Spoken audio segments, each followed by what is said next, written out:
ان کا تذکرہ اچھے الفاظ میں کرتے ہیں. جنید بغدادی رحمہ اللہ ایک دفعہ جو ایک پرندہ پالا تھا، تو بہت شوق سے پالا تھا. اس پرندے سے اس کو بہت زیادہ محبت تھی، کافی عرصے تک اس کے ساتھ رہا. تو یہ اللہ تعالیٰ کی جو برگزیدہ بندے ہیں اور نیک بندے، ان کو الہام بھی ہو جاتا ہے.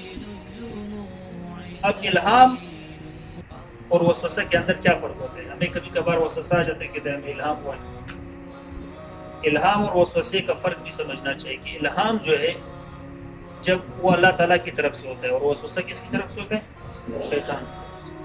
اب آپ کس طرف فرق چلے گا کہ یہ اللہ کی طرف سے آ گیا یا شیطان کی طرف سے؟ کہتے ہیں اس کا پہچان ایک یہ ہے کہ الہام جب آپ کے دل میں آ جاتا ہے تو آپ کے دل میں ایک سکون اور اطمینان پیدا ہو جاتا ہے، اور وسوسہ سے جو ہے پھر آپ کی دماغ اور دل میں انتشار پیدا ہو جاتا ہے. یہ پہچان. دوسرا یہ ہے کہ آپ اس کو جو ہے کتاب اللہ اور سنت رسول پہ پیش کرو. اگر آپ کے دل میں کوئی خیال آ رہا ہے کہ یار میرے دل میں جو بات آ رہی یہ قرآن اور حدیث کی موافق ہے یا نہیں، اگر موافق ہے تو یہ خیر کا کام، خیر کا الہام ہے، اور اگر موافق نہیں تو یہ شر کا.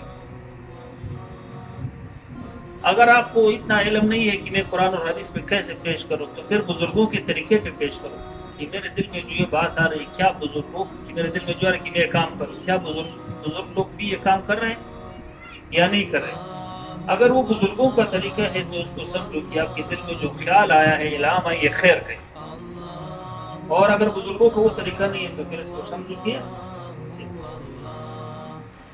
لیکن اگر آپ کو یہ بھی پتہ نہیں ہے کہ بھائی مجھے کیا پتہ کہ بزرگوں کا کیا طریقہ ہے اس بارے میں، تو پھر آسان سے پہچان یہ ہے کہ کہتے ہیں اس کو اپنے نفس میں پیش کرو، اس خیال کو اپنے نفس میں پیش کرو. اگر آپ کا نفس جو ہے آپ کا جی یہ چاہ رہا ہے کہ میں یہ کام کروں، اور آپ کے نفس کو جو یہ کام آسان لگ رہا ہے، آپ کے نفس کو اس کام کرنے میں مزہ آ رہا ہے، تو پھر یہ شیطان کی طرف سے.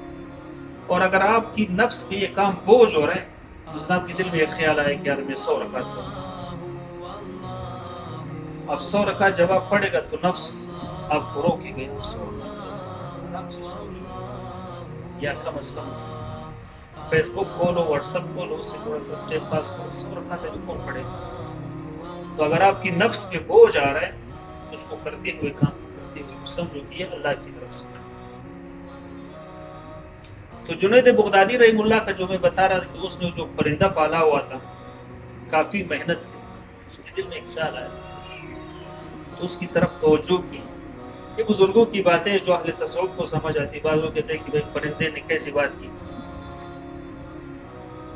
تو اس پرندے نے جنید بغدادی سے کہا کہ اب مجھے چھوڑو، میں آپ کو ایک نصیحت کرتا ہوں.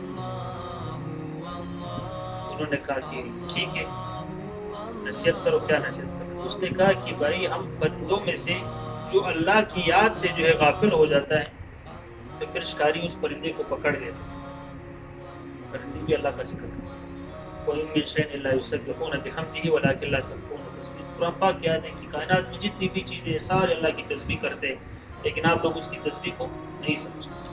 تو انہوں نے کہا کہ ہم میں سے جب کوئی تسبیح سے غافل ہو جاتا ہے تو پھر شکاری اس کو قید کر لیتا ہے. اور میں ایک دفعہ غافل ہو گئی اور آپ نے مجھے اتنے عرصے تک قید کر دیا. تو آپ اپنے بارے میں سوچو، آپ کتنے عرصے تک غافل ہو اللہ سے، تو قیامت کے دن اللہ پاک آپ کو کتنا قید کرے. تو یہ نصیحت سنتے ہی جنید بغدادی اس پرندے کو کہتے ہیں چھوڑ. تو اب ہم اپنے بارے میں سوچیں کہ ہم اللہ تبارک و تعالیٰ سے کتنے غافل ہیں. مثل الذی یذکر مثل اللہ یذکر مثل الحی والمیت. حدیث پاک میں کہ جو بندہ اللہ کا ذکر کرتا ہے اس کی مثال زندہ کی سی، اور جو ذکر نہیں کرتا اس کی مثال کیا ہے؟ مردہ کی سی.